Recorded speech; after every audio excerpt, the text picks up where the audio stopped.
नमस्कार दोस्तों, जय श्री राम। तो आज की वीडियो में हम बात करेंगे आखिर होली पर बुरी नज़र दोष से कैसे बचें।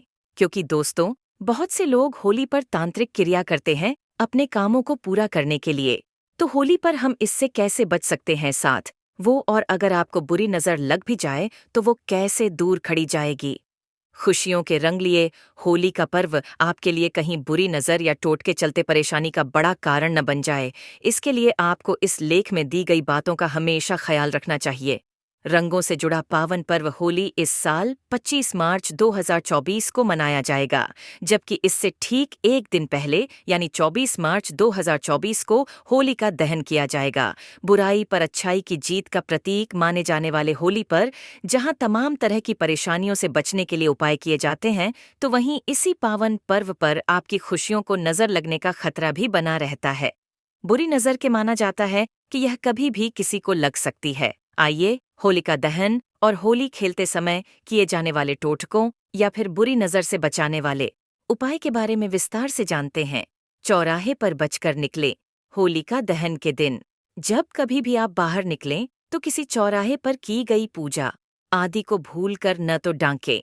यदि भूल से ऐसी गलती हो जाए तो उस टोटके या फिर कहें बुरी नजर से बचने के लिए एक काले कपड़े में तिल डालकर अपने सिर पर 7 बार वार लें और उसे होलिका के आग में डालकर जला दें। मान्यता है कि इससे बुरी नजर का खतरा टल जाता है। यदि गलती आपसे दूसरे दिन होती है तो आप उस दिन होलिका की राख को तिलक के रूप में अपने माथे पर लगा लें। इससे भी नजर दोष से बचाव होता है। सिर ढंक कर होली खेलें। होली के दिन किसी की बुरी नजर या फिर कहें टोटके का सबसे बड़ा खतरा सिर से होता है, जिस पर कोई कुछ भी डालकर टोटके या तंत्र मंत्र आजमा सकता है। इससे बचने के लिए व्यक्ति को होली खेलने के लिए घर से निकलते समय सिर पर टोपी, साफा या फिर कोई गमछा पहनकर निकलना चाहिए। ऐसे में यदि आपके पर कोई कुछ भी फेंकता है तो वह सिर को स्पर्श नहीं करेगा। ऐसी चीजें खाने से बचें।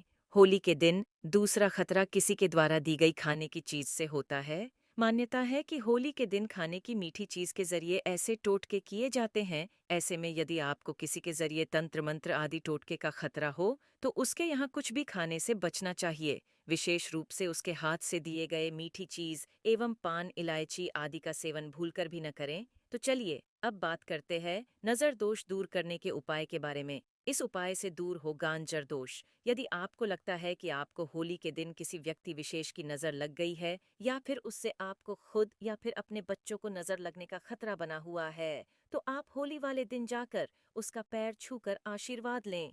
इससे आपको नजर नहीं लगेगी, साथ ही आपका काम भी बनेगा। वृंदावन में होली 1 महीने पहले से ही शुरू हो जाती है।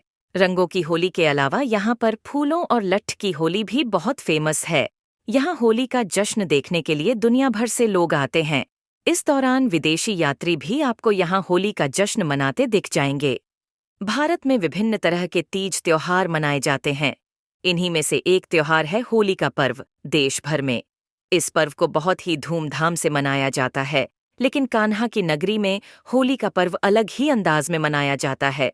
फूलों की होली के साथ शुरू हुआ ये त्योहार रंगों की होली के साथ समाप्त होता है। राधा कृष्ण के प्रेम का प्रतीक माना जाने वाला ये पर्व दुनिया भर में मशहूर है। इसे देखने के लिए देश विदेश से लोग मथुरा बरसाना पहुंचते हैं। होली के इस पर्व में एक दिन लट्ठमार होली खेलती है। इस दिन महिलाएं पुरुषों के ऊपर लाठी बरसाती है और खुशी से हर कोई रस्म को निभाता है। इस साल होली सेलिब्रेशन के लिए अगर आप वृंदावन जा रहे हैं तो यहाँ हम आपका बता रहे हैं। वृंदावन के उन मंदिरों के में जहाँ होली का जश्न देखने लायक होता है। प्रेम मंदिर वृंदावन के सबसे पवित्र और खूबसूरत मंदिरों में से एक है। जो भी लोग वृंदावन जाते हैं वह प्रेम मंदिर के दर्शन के लिए जरूर जाते हैं। सफेद संगमरमर के इस खूबसूरत मंदिर परिसर में भगवान कृष्ण के सभी रूपों को दिखाया गया है। यहाँ पर होली का जश्न देखने लायक होता है। ध्यान रखें कि होली पर यहाँ काफी भीड़ मिल सकती है। बांके बिहारी मंदिर के अंदर ही खूब गुलाल और फूल उड़ाए जाते हैं। यहाँ पर रंग का पानी भी लोगों पर डाला जाता है। होली के दौरान वृंदावन के बांके बिहारी मंदिर जरूर जाएं। इसी मंदिर के आसपास होली की सबसे ज्यादा रौनक होती है। मंदिर तक पहुंचने के लिए तंग गलियों से गुजरना पड़ता है और यहाँ से ही लोग होली खेलना शुरू कर देते हैं। इस्कॉन मंदिर में भी भक्तों की भीड़ लगी रहती है। यहाँ पर फूलों की होली होती है। यहाँ रंग बिरंगे फूलों की पंखुड़ियाँ हवा में दिखती है। ये नज़ारा बेहद खूबसूरत होता है। गोविंद देव जी मंदिर। गोविंद देव जी मंदिर यहाँ के सबसे पुराने मंदिरों में से एक है। यहाँ भी होली बड़े ही धूमधाम के साथ मनाते हैं। होली पर आप इस जगह पर जा सकते हैं। देश में कई जगहों पर अलग अलग रूपों में होली का त्योहार मनाया जाता है, लेकिन ब्रज की होली पूरी दुनिया में मशहूर है, जहाँ हर जगह होली का त्योहार 1 या 2 दिन ही मनाया जाता है।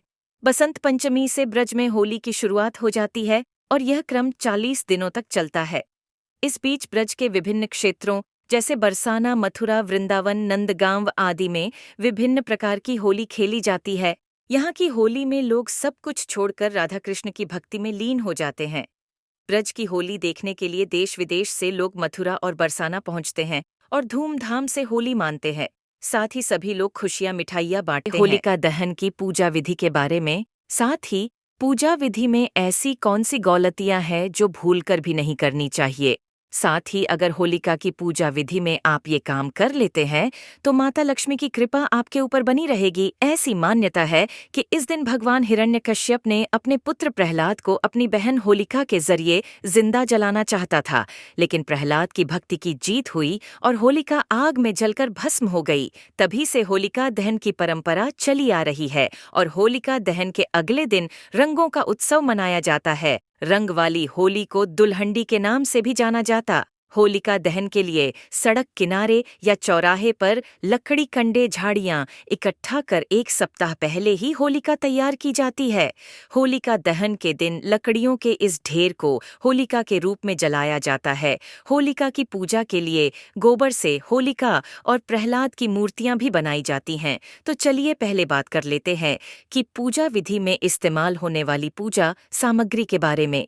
आखिर हमें पूजा के लिए क्या क्या सामान लेना है? तो सबसे पहले चावल, फूल कपास, फूलों की माला, हल्दी, मूंग, गुलाल, नारियल बताशा और 5 से 7 प्रकार के अनाज का उपयोग किया जाता है।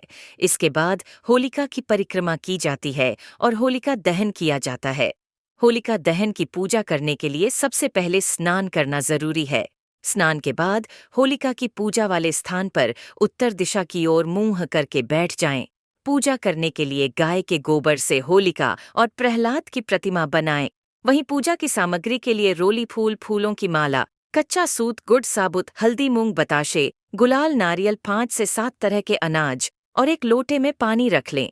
इसके बाद इन सभी पूजन सामग्री के साथ पूरे विधि से पूजा करें। मिठाइयाँ और फल चढ़ाएं। होलिका की पूजा के साथ ही भगवान नरसिंह की भी विधि से पूजा करें और फिर होलिका के चारों ओर 7 बार परिक्रमा करें। होलिका दहन पूर्णिमा तिथि को होता है और शास्त्रों में पूर्णिमा को माँ लक्ष्मी को प्रसन्न करने के लिए सबसे खास माना जाता है। होलिका दहन की रात को महासिद्धि की रात माना गया है। इस वक्त किए जाने वाले सभी शुभ कार्य फलित होते हैं और मनचाहा परिणाम आपको मिलता है। तो चलिए अब बात करते हैं पूजा विधि के बाद। एक ऐसे उपाय के बारे में, अगर आप पूजा विधि के बाद कर लेते हो तो आपकी हर समस्या सुबह तक खत्म हो जाएगी। तो आपको माता लक्ष्मी में लिए एक ऐसे चीज का भोग लगाना है जो माता लक्ष्मी को अत्यंत प्रिय है। होली की रात पूर्णिमा की रात होती है। इस रात पर मां लक्ष्मी को प्रसन्न करने के लिए केसर की खीर बनाएं और उससे मां लक्ष्मी का भोग लगाएं। इस खीर का भोग लगाने के बाद अगले दिन सुबह स्नान करने के बाद खीर का एक हिस्सा कन्या को खिलाएं और एक हिस्सा गरीबों को खिलाएं।